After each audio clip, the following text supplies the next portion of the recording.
예수님이 붙잡히시고 처형 당하신 후에 사흘 동안 예수님의 입장과 예수님이 승천하신 후에 제자들의 입장이 흡사한 면도 있고 다른 면도 있습니다.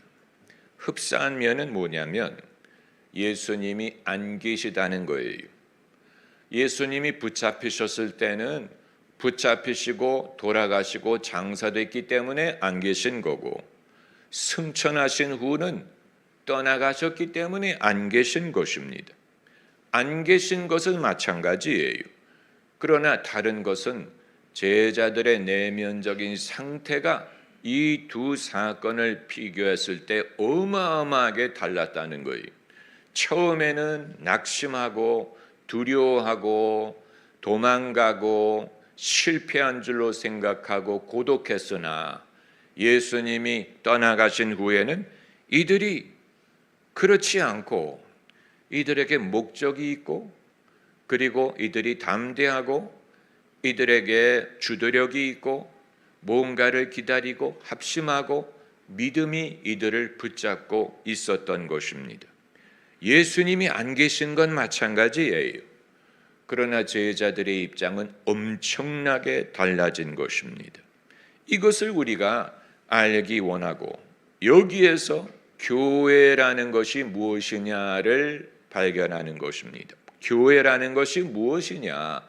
교회라는 것은 예수님이 떠나가신 후에 성립될 수밖에 없었던 거예요. 왜냐하면 예수님이 안 계시는 중에 예수님을 믿고 예수님과 동행하고 그 이름을 전하고 그 이름으로 모일 때 함께 하시는 것을 성령으로 경험하는 공동체이기 때문에 교회가 성립되기 위해서는 예수님이 떠나가실 필요가 있었던 것이고, 이때 비로소 믿음이라는 것을 교회가 실천하기 시작한 것입니다. 너희가 나를 본고로 믿느냐? 나를 보지 않고도 믿는 자가 복되도다라는 것이 이 때를 내어다보고 하신 것이고, 교회가 얼마나 복이 있느냐 하는 것을 보여주신 것인데, 그 이유는 예수님을 안 보고도 믿는 믿음의 공동체가 되었기 때문이에요. 오늘 본문은 오순절 이전의 사건이에요. 오순절은 2장에 벌어진 일이 아닙니까? 1장은 프리 오순절, 오순절 이전의 모습을 말하는 것인데, 이미 이들은 오리지널 교회 멤버를 확보했습니다. 120명, 그들의 일부의 이름까지 지명을 했습니다. 11명의 제자, 마띠아, 유스도, 그리고 여성들, 예수님의 동생들이 여기에 포함이 되어 있고, 그리고 이미 예배를 드리기 시작했고, 이미 예수님께 기도를 드렸고, 그리고 이미 베드로는 성도들을 가르치기 시작한 거예요. 예수님이 아니고 베드로의 첫 설교는 2장에 등장하지 않고 1장에 이미 베드로는 성경 본문을 채택해서 그 말씀을 통하여 예언적이고 주님이 이들을 가르치시고 지도하는 것을 말하기 시작한 거예요. 시편의 말씀을 인용하면서 그의 자리가 황폐하게 되었다. 그의 직책을 대신할 자, 다른 사람이 그 직책을 갖게 되었다. 가론 유다에 대해서 말한 것입니다. 가론 유다의 사건은 예수님에게도 충격적인 손실이고 같은 제자들에게도 엄청난 손실이요 가슴 아픈 일이었는데, 그러나 이들은 손실에 연연하지 않고 주님이 이 손실을 어떻게 메꾸시는지, 이 상처를 어떻게 회복시키시는지, 그리고 그 아픈 과거를 뒤로하고 미래지향적으로 나아갈 수 있는 힘을, 믿음을 통하여 예수님의 인도와 지시를 통하여 얻을 수 있었던 것입니다. 15절 이하에 베드로가 예언자이기도 하고 교회의 어른이기도 하고 그리고 설교자이기도 하고 여러 가지 역할을 베드로가 이미 감당하고 있는 거예요. 시편 말씀을 본문으로 설교를 하고 교회가 할 일을 제시하고 관철시킬 줄 알았습니다. 그 결과로 마띠아를 가룟 유다를 대신할 사도로 제비 뽑아 임명한 것이니 엄청난 것이죠. 여기에서 교회가 무엇이냐 하는 정의, 교회의 모습을 우리가 발견하게 되는데, 그것은 예수님의 부재 중에 발생한 유기체적 공동체다, 이렇게 부르면 됩니다. 어려운 말이죠. 예수님의 부재 중에, 이게 관건이에요. 예수님이 계실 때는 아직 교회가 없었어요. 내가 세울 것이다 라고만 말씀하셨죠. 떠나가신 후에 그때 비로소 사람들이 예수님의 이름으로 모이고 예수께서 신비한 방법으로 함께 하실 것을 약속하셨는데, 이제 이게 성취되기 시작한 거예요. 신비한 공동체, 신비한, 예수님이 돌아가신 후에는 교회가 아직 없었는데 예수님이 부활 승천하신 후에 이제 예수님은 안 계시잖아요. 안 계세요. 예수님은 부재 중이에요. 2000년 동안 부재 중이에요. 언제 오실까를 우리가 기다리는데, 그러나 부재 중인데 신비한 방법으로 함께 하십니다. 할렐루야. 그렇기 때문에 베드로가 안 계신 주님에게 기도하잖아요. 오늘 본문에 주여, 만민의 마음을 아시는 주여라고 주님에게 기도하고, 주님이 이들을 인도하시는 것을 경험을 한 거예요. 오히려 예수님이 이 땅에 계실 때보다도 더 잘 된 부분이 뭐냐면, 더 원활하고 더 강력하고 더 유니버설한 방법으로 주님이 함께 하시는 것을 경험하기 시작한 것입니다. 왜냐하면 육신으로 계실 때는 예수님이 한 군데밖에 없었어요. 변화산에 올라가실 때는 땅에 없었고, 예수님이 혼자 기도하러 가실 때는 제자들과 함께 없었죠. 예수님이 이 땅에 계실 때는 한 군데, 한 번에 한 군데밖에 없었는데 부활하고 나시니까, 여러분 영화 스타워의 오비원 커노비의 사건을 기억하시는 분, 저는 그 제작자가 성경에서 그 영감을 따온 것이 아니면 그렇게 말할 수 없으리라고 생각을 하는데, 오비원 커노비가 죽잖아요. 죽은 것 같았어. 칼싸움을 하다가 죽은 줄 알았는데 그냥 사라져버렸어. 그리고 오비원 커노비가 몸은 사라졌는데 신비한 방법으로 루크 스카이워커와 교통을 하기 시작한, 루크, trust the force, 이러면서 루크 스카이워커를 지도하기 시작한 거예요.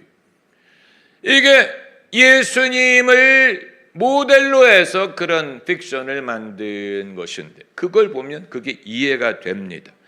예수님이 이 땅에 계실 때보다도 더 가깝고 더 원활하고 더 유니버설하게 모든 사람들이 예수님을 경험할 수 있게 된 거예요. 그러므로 부재한데 함께 하신 거예요. 그게 신비. 부재하신데 함께 하세요. 그걸 성도들이 누릴 수 있어요. 그 가운데 뭘? 이게 교회예요. 이게 교회예요. 교회를 예수님의 몸이라고 부르는 이유가 거기에 있는 것이죠. 내가 다시 오리라. 내가 다시 오리라. 이건 성령으로 함께 하시는 것을 말한 것입니다. 이건 신약 성경에 이르러 처음으로 성취된 것입니다. 이전에는 이런 전례가 없었다는 사실을 아세요?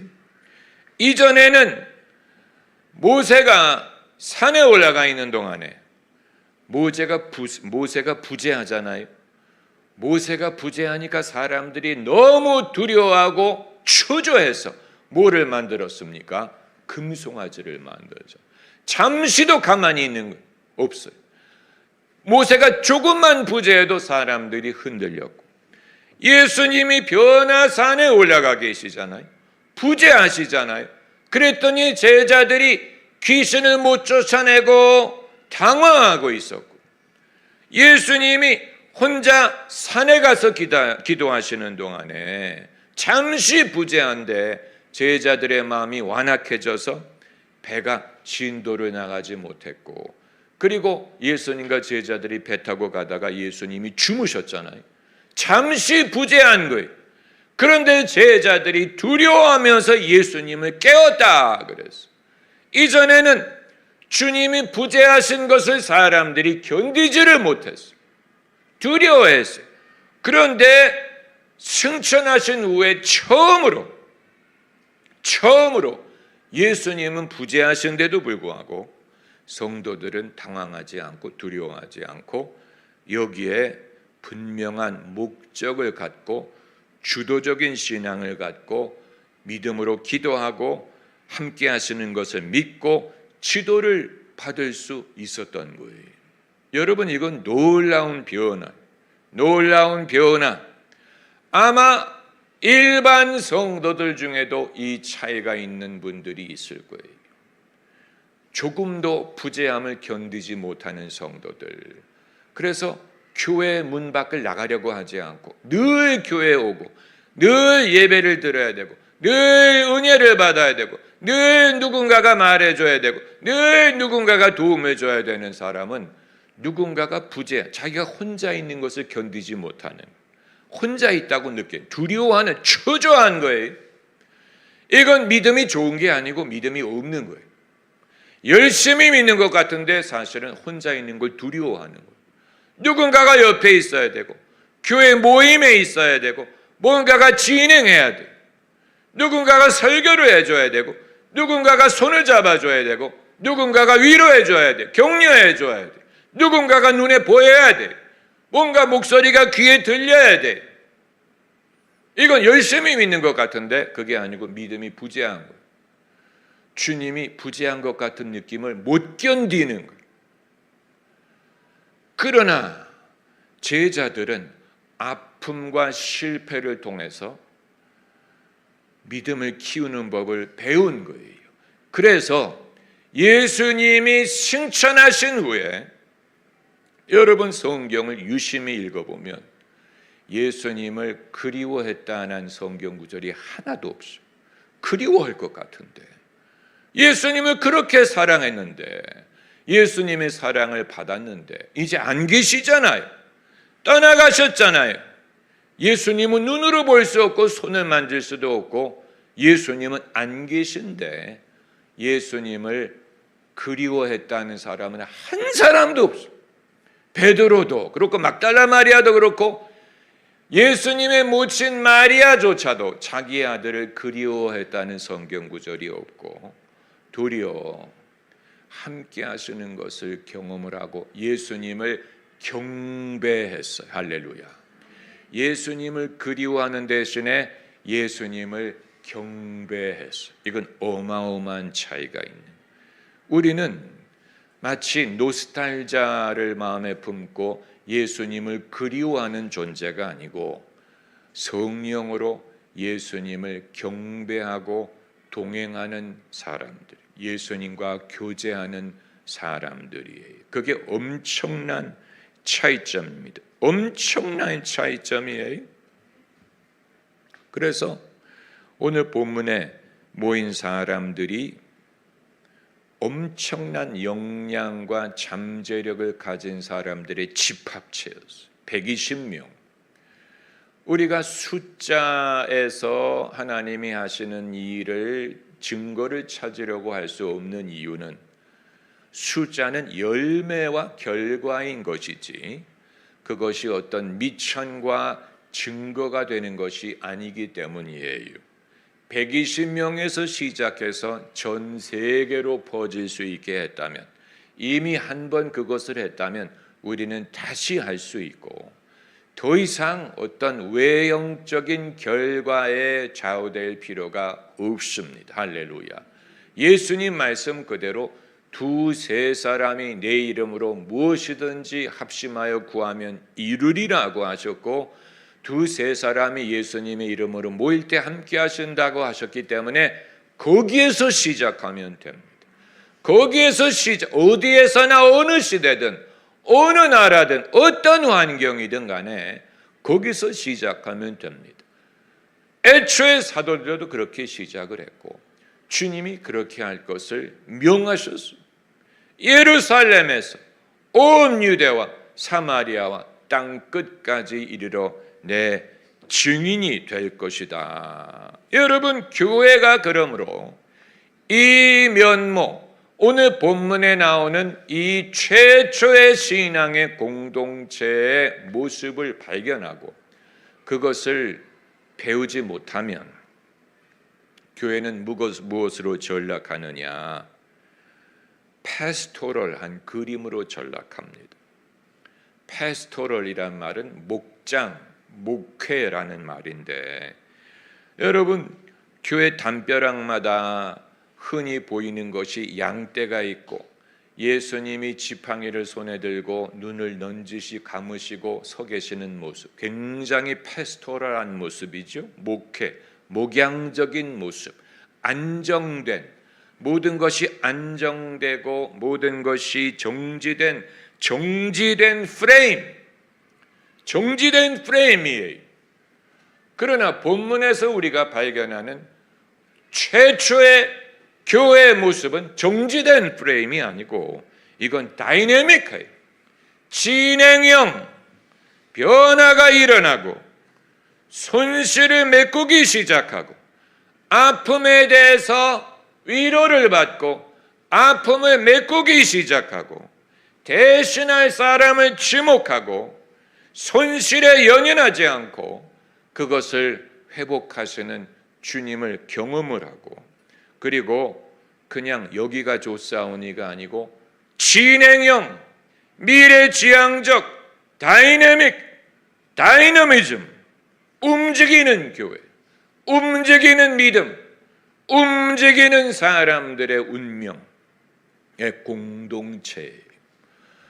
여러분, 많은 교회가 정지된 프레임에 주목하는 그것은 애초에 주님의 뜻보다는 나는 여기가 좋고 나는 여기서 평강을 얻고 그게 우리의 목적이야. 그렇게 하면 우리는 우리의 일을 다 한 거야. 성도들도 거기에 길이 들여지고 목회자도 거기에 익숙하고 여기가 좋사오니 여기가 우리의 풀밭이고 초장이고 여기가 우리가 쉴 만한 곳이다. 여러분, 그건 시편 23편을 교회 모델로 삼는 것입니까? 언제 교회가 시편 23편을 모델로 해서 그것을 우리가 소원하게 됐습니까? 왜 우리는 시편 23편이 교회 모습이라고 생각을 하는 거예요? 그건 주님과 나와의 관계를 말하는 것이고 예수님 이전, 예수님 부활 승천 이전, 성령 강림 이전의 일을 말하는 것이지 예수님이 승천하신 후에는 이 모든 성도들은 예수님이 움직이시고 성령이 움직이고 바람이 움직이고 성령으로 난 자마다 이러하니라. 성령으로 난 자를 바람에 비유하지 않았습니까? 바람이 어디서 오고 어디로 가는지 너희가 알지 못한다. 성령의 다이내믹한 면, 움직이는 역동적인 일하시는 하나님이 일하시기 때문에 누구도 일합니까? 나도 일하는. 바람 따라 흐른다, 나도 흐른다. 아가씨여 내 마음을 믿지 말아라. 바람 따라 흐른다, 나도 흐른다. 하나님이 일하시기 때문에 나도 일하는 거예요. 내가 일하는 이유는 하나님이 일하시기 때문이에요. 하나님이 일하지 않는다면 나도 쉴 거예요. 그러나 하나님은 일하시고 예수님도 일하시고 성령이 일하시기 때문에 교회도 일합니다. 오늘 본문에서 발견하는 모습은 이들이 정지되지 않고 여기에서 어떤 쉼터를 찾으려는 게 아니고 여기에서 내가 내 상처를 핥으면서 위로를 받으려고 하는 것이 아니고 위로는 예수님이 받으셨기 때문에 성도들도 받은 거예요. 예수님이 이미 그 죽음의 상처에서 나으셨죠. 예수님의 손에 못자국과 옆구리의 창자국이 나았잖아요. 예수님도 아픔이 나았다면 우리의 아픔이 나을 수 있는 근거가 거기에 있는 것입니다. 할렐루야. 예수님도 나으셨어. 예수님도 이제 안 아파하셔. 그런데 내가 무슨 권리로 여전히 아파할 권리가 있다는 얘기예요. 주님이 나으셨으면 나도 나은 거지. 그래서 회복하는 일을 베드로가 깨닫지 않습니까? 그래서 이 가룟 유다가 남기고 간 것을 방치하려고 하지 않고, 왜냐하면 그건 상처의 기억이기 때문에, 상처와 실패와 아픔의 기억이기 때문에 그걸 내버려 두지 않고 그는 떠나갔어. 그는 제 길로 갔어. 그러나 다른 사람이 그 지역을, 그 분깃을 차지할 거야. 그래서 마띠아를 거기에 대신 집어넣지 않습니까? 우리 모두가 마찬가지. 우리가 떠나간 사람이 있고 실패한 사람이 있고 내게 상실감을 준 사람과 사건이 있었지만, 그러나 그것을 마치 개가 상처를 핥는 것처럼 계속 핥는다고 낫는 게 아니고, 주님이 나으셨기 때문에 나도 여기서 벗어날 거야. 내가 여기서 벗어나고 주님께 기도하고, 주님은 여기에서 어떻게 다시 일어나서 다시 당신의 일을 기대할 수 있는지를 보여주실 거야. 보여주시지 않습니까? 성령이 임하기 이전에 이미 일어난 일이, 성령이 강림하기 이전에 이미 이것을 완료했어요. 성령이 임하시는 것은 어떤 과거에 대한 위로라든가 회복이라든가 상처의 치유의 차원이 아니고, 그건 이미 제자들이 다 했고, 이제 성령이 임하신 것은 이 불꽃에, 타오르기 시작한 불꽃에 기름을 부으심으로 엄청난 파워를 얻게 하기 위한 것입니다. 성령이 임하심으로 이들이 무슨 자기의 상처를 그때 비로소 위로를 받았다, 그럴 틈이 없죠. 그때부터는 숨 쉴 수 없을 정도로 빠르게 일이 진행이 되기 때문에 그때는 준비가 돼야 돼. 내가 준비해서 이제는 주님이 요이 땅 하면 내가 고무줄을 잡아당겼다가 놓는 것처럼 출발할 준비가 돼 있었던 것이지. 성령의 역사가 그런 것이지. 왜 성령을 받아본 적이 있는데 그것으로 인해 앞서 가지 않느냐, 그 차원에서 성령을 기다린 게 아니었기 때문에 여전히 손실과 자기의 희생과 후회에 매몰되어 있다면, 그렇다면 이 준비가 되어 있지 않은 거예요. 여러분, 그런 사람은 이 120명의 무리에 들 수가 없는 거예요. 120명은 그런 사람들이 아니었죠. 상처가 있다면 120명처럼 상처가 있는 사람이 어디 있겠어요? 아들이 죽은 것을 경험한 마리아가 거기 있고, 사랑하는 사람이 잃어버린 그 많은 사람들이 거기 있었는데, 여러분, 이들은 이미 주님이 부활하심으로 자신의 아픔과 손실에 대해서 위로를 받았고, 왜냐하면 주님과의 공동체이기 때문에 주님이 더 이상 아프지 않다면 나도 아플 수가 없는, 그리고 이제 주님이 새롭게 채워주시는 것, 그 손실을 메꿔주시는 것을 믿고 있었던 거예요. 할렐루야, 할렐루야, 할렐루야, 할렐루야, 할렐루야. 존귀하신 예수, 할렐루야. 진실로 비로소 예수님의 종이 되기 시작하는 것입니다.